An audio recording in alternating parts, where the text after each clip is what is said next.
नमस्कार दोस्तों, आप सभी का स्वागत है आपके अपने चैनल क्लास एवरीवेयर पर। तो दोस्तों, आज की इस क्लास में हम रेशियो एंड प्रपोर्शन से रिलेटेड जो भी क्वेश्चंस रेलवे और एसएससी के द्वारा पूछे गए हैं उनको हम यहां पर कंप्लीट थ्योरी और शॉर्ट ट्रिक्स के साथ देखने वाले हैं। तो क्लास आपके आने वाले रेलवे और एसएससी के सभी एग्जाम्स के लिए बहुत ही ज़्यादा इम्पोर्टेंट रहने वाली है। तो क्लास को बिना स्किप किए लास्ट तक जरूर देखना, और अगर क्लास पसंद आए तो क्लास को लाइक करना और अपने दोस्तों के साथ शेयर जरूर करना, और हमारे चैनल को सब्सक्राइब जरूर कर लेना। तो चलिए आज का पहला प्रश्न देखते हैं।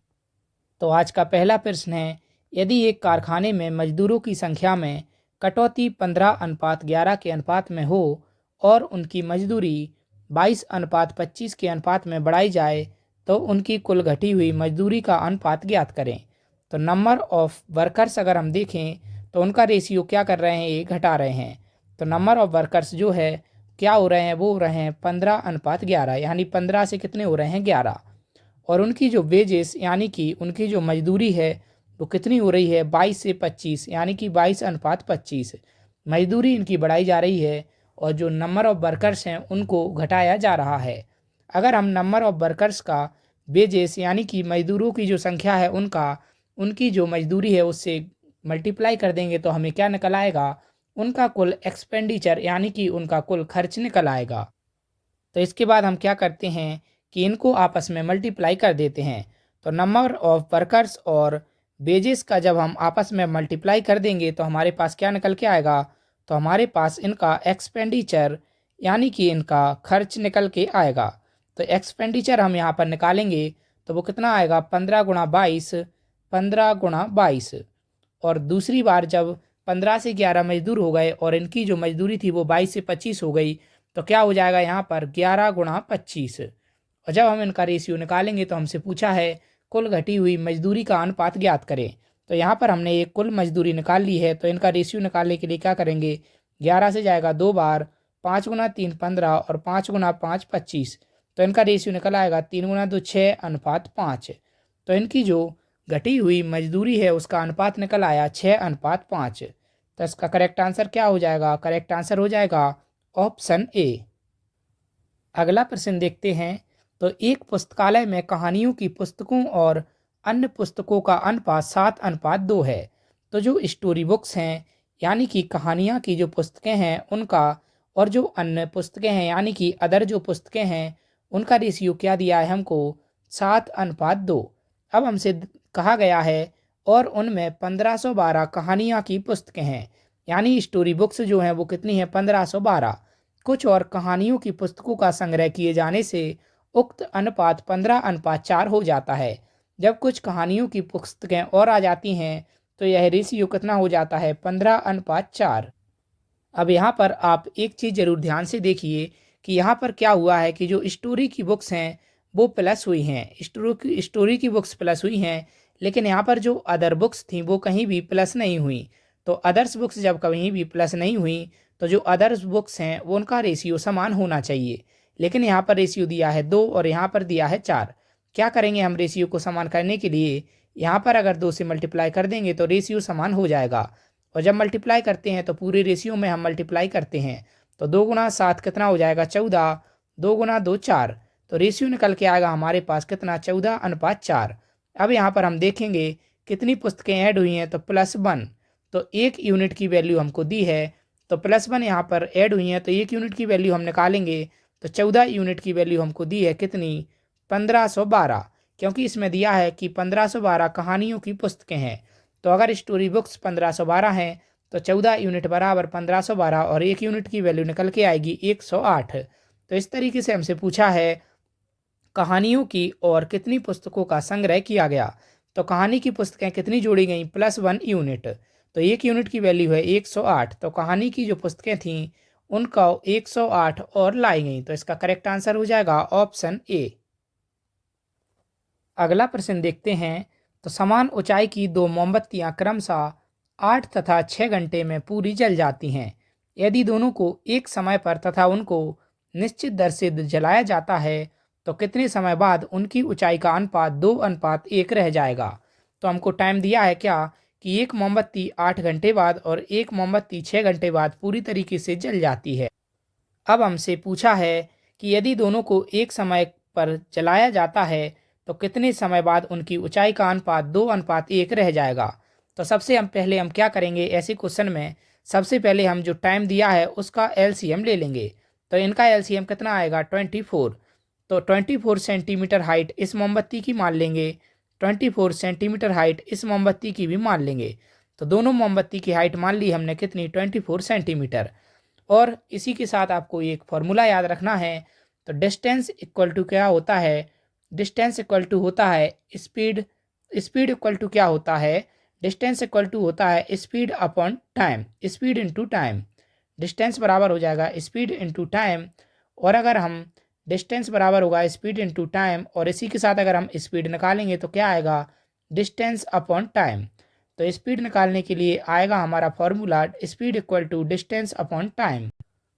तो यहाँ से अगर हम स्पीड निकालें इन मोमबत्तियों की तो इसका टाइम कितना दिया है 8 घंटे और डिस्टेंस कितना हो जाएगा 24 सेंटीमीटर, इसका भी 24 सेंटीमीटर। तो स्पीड आ जाएगा डिस्टेंस अपॉन टाइम।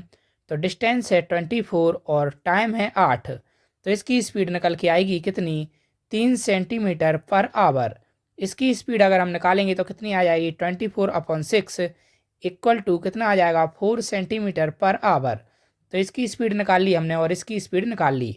अब क्या करेंगे हम, अब हम मान लेंगे कि माना टी समय के बाद, माना टी समय के बाद इनकी लंबाई, इनकी लंबाई क्या हो जाती है 2:1 होगी। माना टी समय के बाद इनकी लंबाई क्या होगी 2:1। अब हम इसको सॉल्व करेंगे तो 24 minus 3t upon 24 minus 4t equal to ratio कितना हो जाएगा 2:1। सॉल्व करेंगे तो कितना आ जाएगा 24 माइनस 3t इक्वल टू कितना आ जाएगा 48 माइनस 8t। और अगर हम 8t को इधर लेके आएंगे तो कितना आ जाएगा यहाँ पर 5t इक्वल टू आ जाएगा कितना 24। टी की वैल्यू हम निकालेंगे तो कितनी आएगी 24/5 इक्वल टू कितनी आ जाएगी 4 सही 4/5। इसको अगर हम घंटे में कन्वर्ट करेंगे तो कितना आ जाएगा 4 घंटे 48 मिनट। तो 4 घंटे 48 मिनट में इनका रेशियो हो जाएगा 2:1। तो इसका करेक्ट आंसर हो जाएगा ऑप्शन सी 4 घंटे 48 मिनट। इसके बाद अगला प्रश्न देखते हैं। तो समान ऊंचाई की दो मोमबत्तियाँ क्रमशः 7 तथा 6 घंटे में पूरी जल जाती हैं। तो टाइम क्या दिया है हमको, तो टाइम दिया है हमको कितना 7 तथा 6 घंटे। टाइम दिया है 7 आवर्स और 6 आवर्स। तो टाइम दिया है 7 आवर और 6 आवर। और इसके बाद हम क्या करेंगे, इनकी स्पीड निकाल लेंगे। तो स्पीड निकालने के लिए यानी कि किस स्पीड से ये जलेंगी, तो स्पीड निकालने के लिए हम क्या करेंगे, टाइम का एलसीएम लेंगे। तो टाइम का एलसीएम कितना आ जाएगा 42। तो इसकी लंबाई मान लेंगे 42 सेंटीमीटर, इसकी भी मान लेंगे 42 सेंटीमीटर। इसके बाद हम स्पीड निकालेंगे। तो स्पीड मैंने अभी आपको बताया था, स्पीड होती है क्या, speed equal to distance upon time. तो डिस्टेंस दिया है हमको 42 सेंटीमीटर। तो डिस्टेंस अपॉन टाइम यानी कि 42 अपॉन टाइम कितना दिया है 7। तो कितना आ जाएगा 6 सेंटीमीटर पर आवर। इसका डिस्टेंस निकालेंगे तो 42/6 यानी कि 7 सेंटीमीटर पर आवर इसकी स्पीड निकल आएगी। इसके बाद हम क्या करेंगे, वही जो पिछले क्वेश्चन में किया, लेट यानी कि माना टी समय के बाद इनकी लंबाई का अनुपात कितना हो जाएगा 3:1 में हो जाएगा। इसके बाद हम इसको सॉल्व करेंगे तो क्या आएगा 42 माइनस 6t अपॉन आ जाएगा 42 माइनस 7t इक्वल टू आ जाएगा 3:1। इसके बाद सॉल्व करेंगे तो 42 माइनस 6t इक्वल टू हो जाएगा 42 तिया 126 माइनस 21t। तो 126 माइनस 21t, 21t को जब हम इधर लेकर आएंगे तो कितना बचेगा 15t, 15t बराबर हो जाएगा 84। इसके बाद हम इसको 3 से काटेंगे तो 3 गुना 5 15 और 28 तिया 84।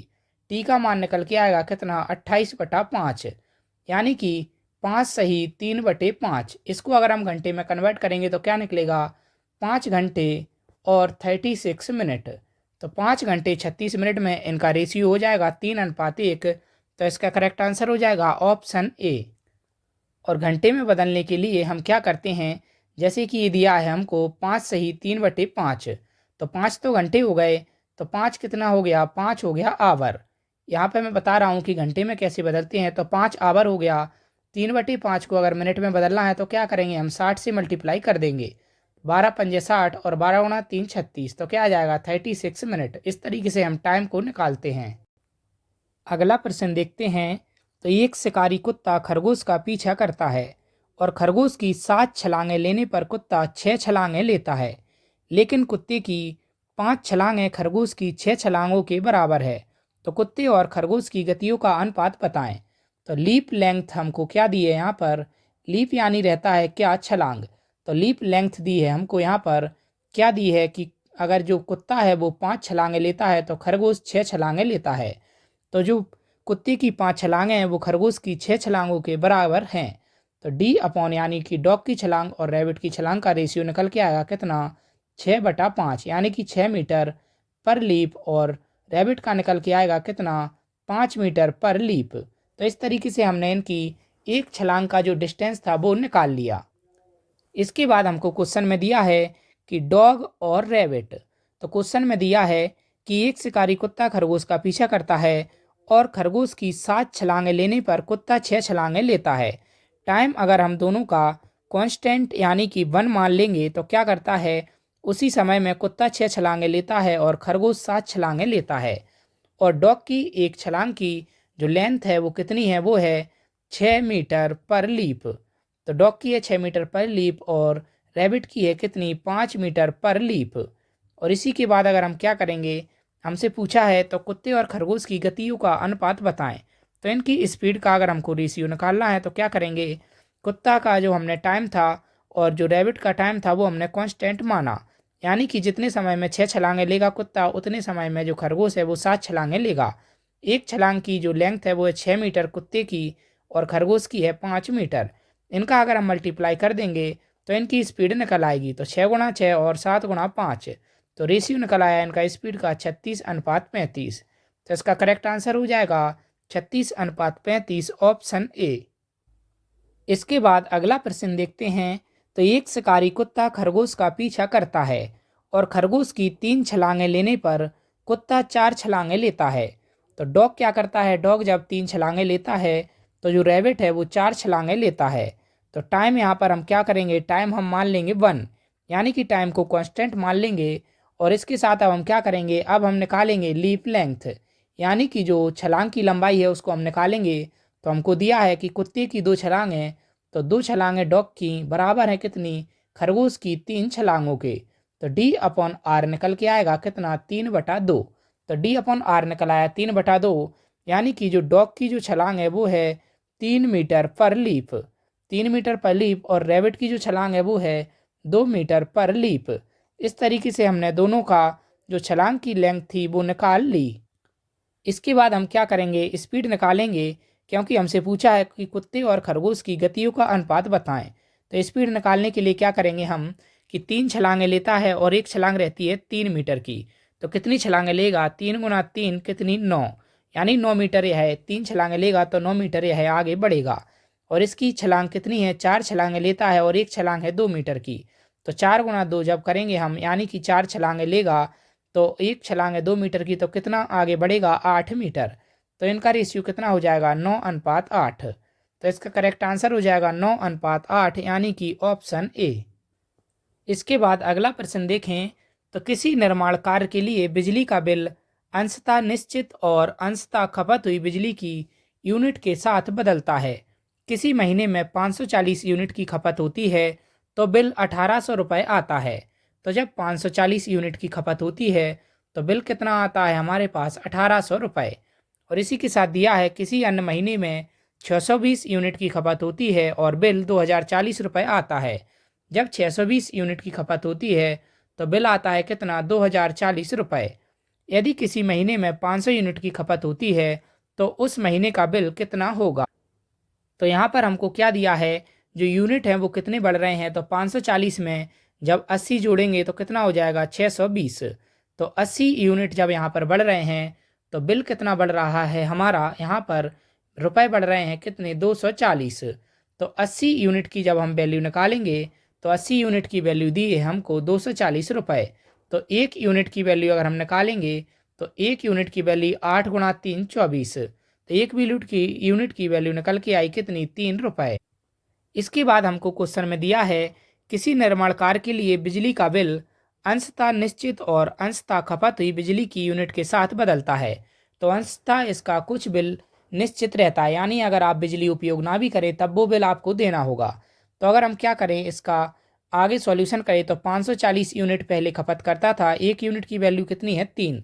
तो हम इनको अगर मल्टीप्लाई कर देंगे तो हमारे पास क्या होगा कि जो अंशतः निश्चित बिल है वो निकल आएगा। तो अंशतः निश्चित बिल मान लेते हैं हम x। तो 540 गुणा 3 प्लस x बराबर कितना हो जाएगा, 1800 रुपये। 540 गुणा 3 करेंगे तो कितना आ जाएगा, 0, 3 गुना 4 12, 3 गुना 5 15, 1 16, 1620 प्लस x बराबर आ गया 1800। x की वैल्यू यहाँ पर हमारी निकल के आई 180। तब हमसे पूछा है कि 500 यूनिट की खपत अगर हो तो कितना बिल आएगा। तो जो अंशतः निश्चित बिल था वो हमारा निकल आया 180। 180 निकल आया। अब हमसे क्या पूछा है कि 500 यूनिट पर कितना बिल देना होगा। तो 500 यूनिट पर 1 यूनिट का कितना मूल्य है, 3 रुपये, तो वो तो देना ही होगा, प्लस 180 रुपये और देने होंगे जो कि एक निश्चित बिल है। तो 500 गुणा 3 कितना हो जाएगा, 1500 प्लस 180, तो कितना हो जाएगा, 1680 रुपये इसको बिल देना होगा। करेक्ट आंसर हो जाएगा ऑप्शन बी। अगला प्रश्न देखें तो एक टैक्सी का किराया अंशतः निश्चित और अंशतः चली गई दूरी के हिसाब से बदलता है। 15 किलोमीटर का किराया 200 रुपये और 25 किलोमीटर का किराया 300 रुपये है। तो प्रति किलोमीटर किराया क्या होगा। तो यहाँ पर अगर हम देखें तो जो 15 किलोमीटर का किराया दिया है वो हमको दिया है कितना, 15 किलोमीटर का किराया दिया है 200 रुपये, और जो 25 किलोमीटर का किराया है वो दिया है हमको कितना, 300 रुपये। 15 किलोमीटर का किराया 200 और 25 किलोमीटर का किराया 300 रुपये। अगर हम देखेंगे तो 10 किलोमीटर इनमें अंतर है और इनके बीच कितना अंतर है, 100 रुपये का। तो 10 किलोमीटर का किराया कितना दिया उसने, 100 रुपये। तो 10 किलोमीटर का किराया दिया उसने कितना, 100 रुपये, और इसी के साथ अगर हम 1 किलोमीटर का किराया निकालेंगे तो वो निकल आएगा 10 गुना 10 100। तो 1 किलोमीटर का कितना किराया हो जाएगा, 1 किलोमीटर का किराया हो जाएगा 10 रुपये। तो इसका करेक्ट आंसर हो जाएगा 10 रुपये 1 किलोमीटर का किराया हो जाएगा, ऑप्शन ए। अगला प्रश्न देखें तो एक हीरे का मूल्य उसके भार के वर्ग के समानुपाती है।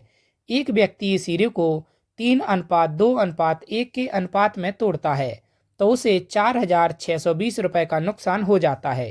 हीरे की शुरुआती कीमत ज्ञात करें। तो क्या करता है इस हीरे को, वो क्या करता है, इसका जो हीरा है WEIGHT, वेट यानी कि वजन यानी कि भार, तो उसके भार के वर्ग के समानुपाती इसका क्या है, हीरे का मूल्य है। तो हमें क्या दिया है, यदि व्यक्ति इस हीरे को कितने रेशियो में तोड़ता है, 3:2:1 में अनुपात में तोड़ता है तो उसे 4620 का नुकसान हो जाता है। तो कितना, 3:2:1 में तोड़ता है। तो अगर 3, 2 और 1 इन तीनों को प्लस करेंगे तो कितना आएगा, 6। तो इसका क्या मान लेंगे हम, वेट 6 मान लेंगे टोटल हीरे का। उसने बांट दिया इसको 3 किलोग्राम, 2 किलोग्राम और 1 किलोग्राम, यानी कि इतने हिस्सों में बांट दिया। किलोग्राम मान लो या ग्राम, कुछ भी आप मान सकते हैं। उसके बाद हमको क्या दिया है, उसके बाद हमको दिया है प्राइस। तो प्राइस क्या दी है कि उसका जो मूल्य है उसके भार के वर्ग के समानुपाती है। तो इसका वेट कितना है, 6। इसका अगर हम वर्ग करेंगे तो कितना आएगा, 36। और इसका वेट कितना है, 3, 2 और 1। इनका अगर हम वर्ग करेंगे तो कितना आ जाएगा, 9, 2 का वर्ग 4 और 1 का वर्ग 1। इनको हम मान लेंगे 36x 9x ratio 4x ratio x। इसके बाद क्या करेंगे हम, तो यहाँ पर आ गया 36x, और इनको अगर ऐड करेंगे तो 9 4 13 और 1 14, यहाँ पर हो गया 14x। इनके बीच अगर हम अंतर देखेंगे, क्योंकि दिया है कि उनके भार के वर्ग के समानुपाती उसका मूल्य है, तो इसका मूल्य हो गया 36x और इसका हो गया 14x। इनका अंतर कितना है, अगर घटाएंगे तो अंतर है 22x। 22x की वैल्यू दी है कि उसको 4620 रुपये का नुकसान होता है, 4620, क्योंकि नुकसान हो रहा है 22x का। 1 यूनिट की वैल्यू अगर हम निकालेंगे तो 22 गुना 2 44, 22 से कम 22 और 0। 1 यूनिट की वैल्यू निकल आई कितनी, 210। इसके बाद हमसे कहा है कि हीरे की शुरुआती कीमत ज्ञात करें। तो हीरे की शुरुआती कीमत कितनी है, वो है 36x। अगर हम इसमें 210 का मल्टीप्लाई कर देंगे तो शुरुआती कीमत निकल आएगी 7,560 रुपये। तो इसका करेक्ट आंसर हो जाएगा ऑप्शन ए। इसके बाद अगला प्रश्न देखें तो हीरे के एक टुकड़े का मूल्य उसके भार के वर्ग के अनुसार परिवर्तित होता है। तदनुसार यदि रुपये 5,184 मूल्य का एक हीरा 3 टुकड़ों में काटा जाए और उनके भार का अनुपात 1:2:3 हो तो इस प्रकार काटने से हानि ज्ञात कीजिए। तो जो इसकी इनिशियल प्राइस दी है हीरे की वो क्या दी है, तो इनिशियल प्राइस दी है इसकी कितनी, 5,184। इनिशियल प्राइस दी है 5,184। इसके बाद क्या किया है, हमको एक हीरा ए मान लेंगे, एक मान लेंगे ए। इसके बाद हमको दिया है कितना कि उस हीरे को 3 टुकड़ों में काटा जाए और उनके भार का अनुपात कितना हो, 1:2:3। तो अनुपात दिया है हमको 1:2:3। इन तीनों को अगर ऐड करेंगे तो कितना आ जाएगा, 6। तो इनका भार का रेशियो निकल आया कितना, 1:2:3। इसके बाद हमसे कहा है कि यदि तदनुसार उनका जो मूल्य है वो क्या होता है, उनके भार के वर्ग के अनुसार परिवर्तित होता है। तो इनका अगर हम मूल्य निकालेंगे तो भार का वर्ग करेंगे तो कितना आ जाएगा 36। यहाँ पर करेंगे तो कितना आएगा 1 + 2 का स्क्वायर 4 + 3 का स्क्वायर 9। तो भार का जो स्क्वायर किया तो हमारे पास मूल्य निकल के आया। तो मूल्य हो गया कितना 36, 9 4 13 और 1 14। तो यहाँ पर हो गया 36 मूल्य और यहाँ पर हो गया 14। इसके बाद हमको क्या बताया है कि उसका क्या था कि जो हीरा था यदि 5,184 रुपये का उसका शुरुआती मूल्य था तो शुरुआती मूल्य कितना दिया है हमको यहाँ पर 36। तो 36 यूनिट की वैल्यू दी है 5,184। एक यूनिट की वैल्यू निकालेंगे तो कितनी आएगी, 144। इसके बाद हमसे पूछा है तो इस प्रकार के काटने से हानि ज्ञात करें।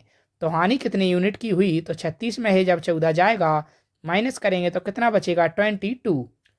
तो हमको क्या हुआ है, 22 यूनिट का घाटा हुआ है। तो 22 में जब हम एक यूनिट की वैल्यू है 144, इसका मल्टीप्लाई करेंगे तो टोटल घाटा निकल आएगा हमारा 3,168 रुपये। तो इसका करेक्ट आंसर हो जाएगा ऑप्शन बी 3,168। तो दोस्तों यहाँ पर हमारा रेशियो एंड प्रोपोर्शन का जो टॉपिक था वो सारा का सारा कंप्लीट होता है। इसके बाद हम पढ़ेंगे मिक्सचर एंड एलिगेशन, यानी कि मिश्रण से रिलेटेड जो भी क्वेश्चंस आपके रेलवे और एसएससी के द्वारा पूछे गए हैं उनको हम नेक्स्ट क्लास में देखेंगे। क्लास आपको कैसी लगी कमेंट करके ज़रूर बताना। अच्छी लगी हो तो क्लास को लाइक ज़रूर करना, दोस्तों के साथ शेयर ज़रूर कर देना और हमारे चैनल को सब्सक्राइब करके हमारे साथ ज़रूर जुड़ जाना। डेली ऐसी ही करंट अफेयर्स, जीके और मैथ की, रेलवे और एसएससी की प्रीवियस ईयर क्वेश्चंस की टॉपिक वाइज सीरीज के लिए धन्यवाद।